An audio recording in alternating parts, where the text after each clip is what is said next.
Hello everyone and welcome to All Things Food. Today I'll be showing you how to make breaded chicken with tomato, white alfredo sauce and pasta on the side. So first what we're going to do is we're going to boil a pot of water to get the process started because it normally takes about 10 minutes to boil a pot of water. So here we are, alright, so now we fill the pot up with water. We are going to start boiling this water. Alright, I'm turning it on high flame. And I'm going to cover this pot of water to help it boil faster. Next, what we're going to do is we are going to start with creating the batter in which we're going to bread the chicken. So I'm going to crack 2 eggs into this bowl here. Okay. Now I'm going to crack the second egg. 2 eggs. And now we are going to beat the eggs.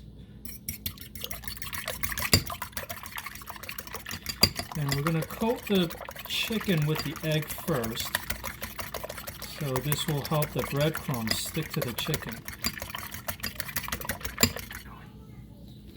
And now I'm going to season the eggs with a little bit of salt.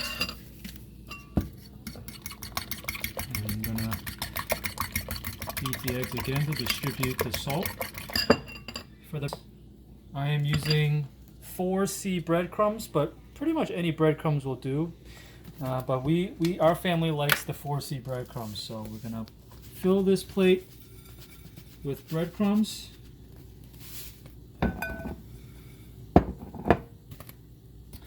And then what I'm going to do, and this is a little hack here, I'm gonna use cornstarch and mix it in with the breadcrumbs so it'll actually save you a little bit more time. Normally some people will do the egg and then do the flour, but this way if you mix it you cut out a whole step. So I'm trying to find quick and easy ways for people to prepare delicious dinner.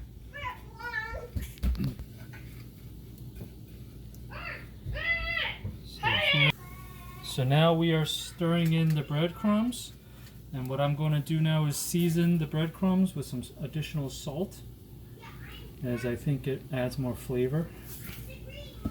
And so I'm going to mix the salt in with the breadcrumbs and cornstarch. Okay, next what I'm going to do is I'm going to start breading the chicken. So I have here what I'm going to use is chicken tenderloins, but you can also use chicken breast. That's perfectly okay. I would say though, if you decide to go with chicken breast, you should have the chicken breast because then it'll make it more tender. So what I like to do is I like to wash each of the chicken tenderloins just to make it cleaner.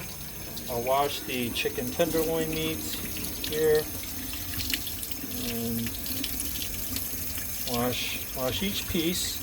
And sometimes they have this film here and I'll just peel it off and throw that in the garbage. Again, washing each chicken tenderloin and washing each of these pieces. Okay. So now I've washed all of these chicken tenderloins and they're ready to be breaded. So first what I'm going to do is I will dip the chicken tenderloin in the egg batter. Cover it on both sides. Let some residual egg drip out. And then bread it. I like to make sure it's well coated on both sides so the breadcrumbs really stick on. Okay, here's one.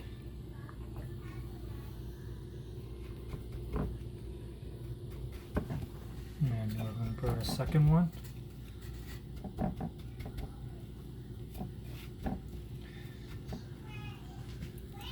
And we want to do that for all the chicken tenderloins.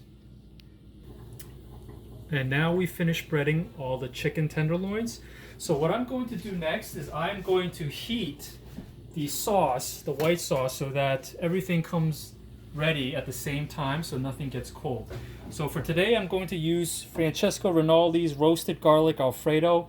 You really can use pretty much any alfredo sauce. Sometimes we'll use ragu. I would just say though that you want alfredo sauce, and we generally want to go with a garlic flavored alfredo because that gives it a little more flavor. So now what I'm going to do is I'm going to begin heating the white sauce.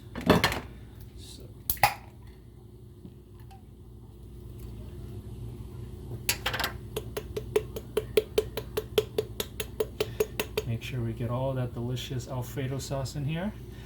And I'm going to use a second jar. There we go.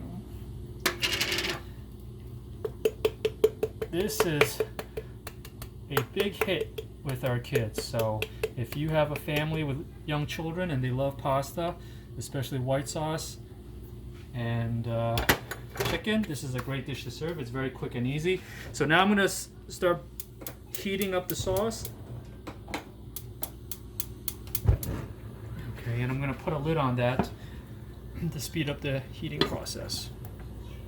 Now, what we're going to do is we're going to add a tomato into the white sauce. So I'm going to rinse the tomato. I like to clean all my fruits and vegetables before I begin cutting them and cooking with them. So I've rinsed the tomato. I'm going to now cut this tomato .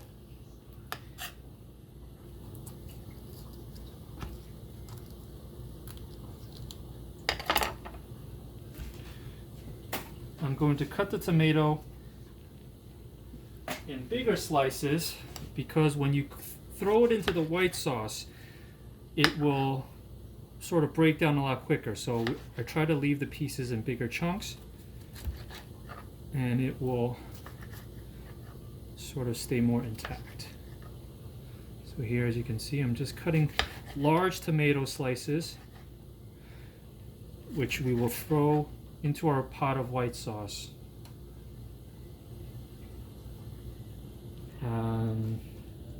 Let me just think.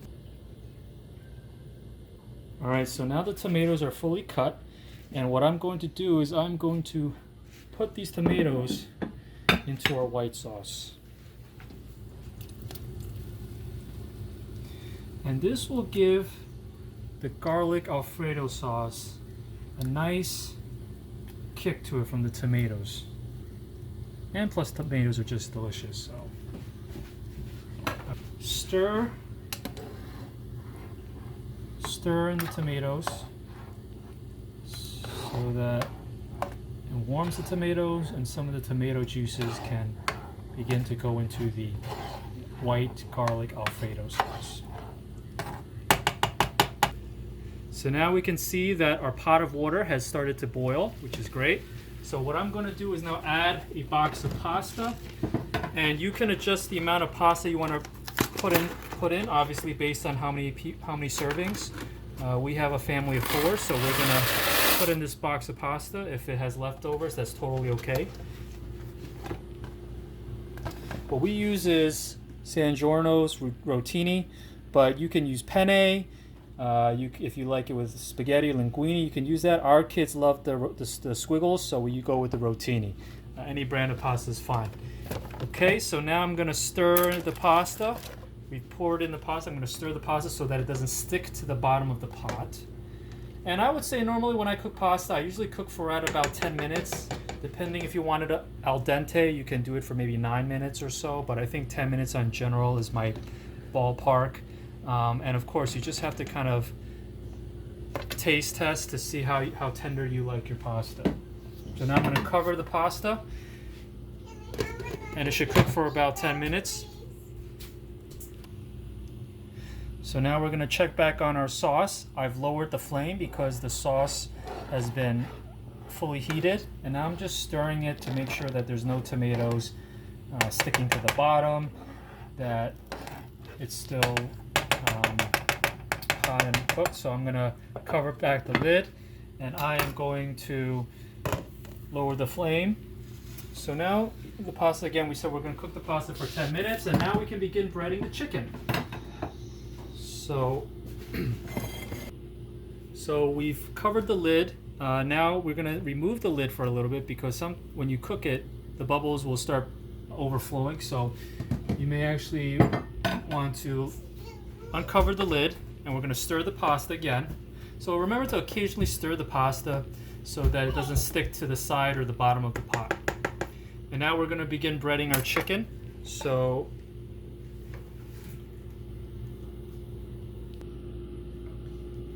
here's the finished breaded chicken, and now we're going to start cooking the chicken. So what we're going to do is first we're going to heat the pan. I recommend using a non-stick pan, and we're going to heat the pan. And when you feel that the pan is hot, you can add some oil.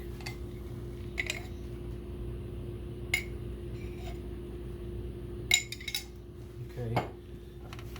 Give it a swirl so that it evenly coats the pan.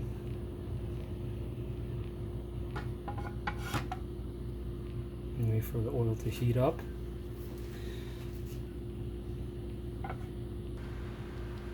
So now the oil and pan feels hot. I'm going to turn the flame down to medium, and that's the temperature we're going to cook the chicken tenderloins with.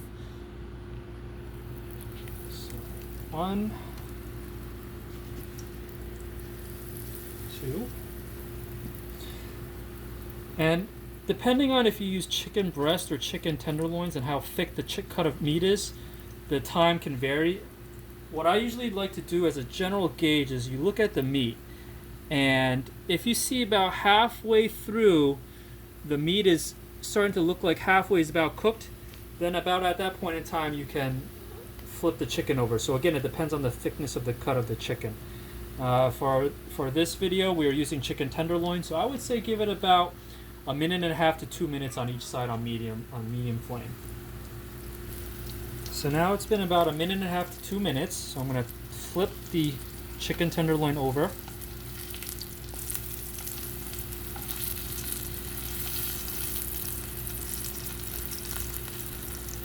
Look at this beautiful light golden color. So we're checking on the pasta now. I'm giving it another swirl so that the pasta doesn't stick to the bottom of the pot. I'm going to now go and check on our white sauce here. Yep, I've warmed it. It's ready to be served as soon as we're done with the chicken. And I think the chicken seems like it's good to go. Let's check. Ooh, look at that color. That's a beauty. Yeah. So I'm flipping it over one more time because depending on how crispy you like it, sometimes if you want to cook it a little longer, it'll make it crispier. So it depends on your taste preferences. The crispier you want it, obviously, the longer you want to cook it on each side. To play it safe, what you can do is about an hour, 1.5 to 2 minutes, you flip it over. If it's not exactly the type of crispiness you like, then you can always flip it back until it's to your desired color and texture. Okay, I think this is done. So now we're going to take out the breaded chicken.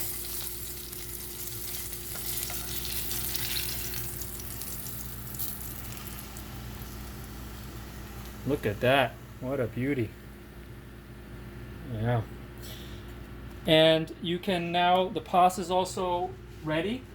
So what you can do is, depending on how you like to eat it, you can either serve the pasta on the side or you can serve it in a bowl. What we're going to do is we are going to... So now it's been about 10 minutes. The pasta's ready. So what I'm going to do is I'm going to pour the pasta into a colander to drain out the water.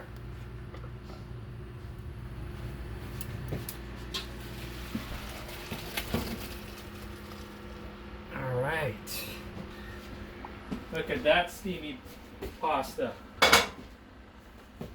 Give it a little shake to shake out the soup.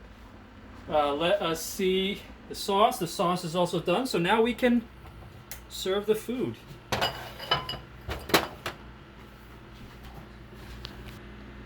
Okay, so now we've scooped the pasta into a bowl. We can serve some of our white sauce with tomatoes. Smells delicious. And depends on how much sauce you like. I personally like a lot of sauce with my pastas, so I'm gonna pour this, and then you just stir it. I like to eat it separately in a bowl and have my breaded chicken on the side, because I find that sometimes when you plate the pasta on the side, the Alfredo sauce might trickle next to the breaded chicken, and then sometimes it makes the breaded chicken a little soggier. So I actually like to eat it separate. And here you have it, folks. You have your breaded chicken with your tomato white Alfredo sauce pasta. Thank you for watching All Things Food. Please like and subscribe to our channel, and hope you have a great day. Thanks. Bye.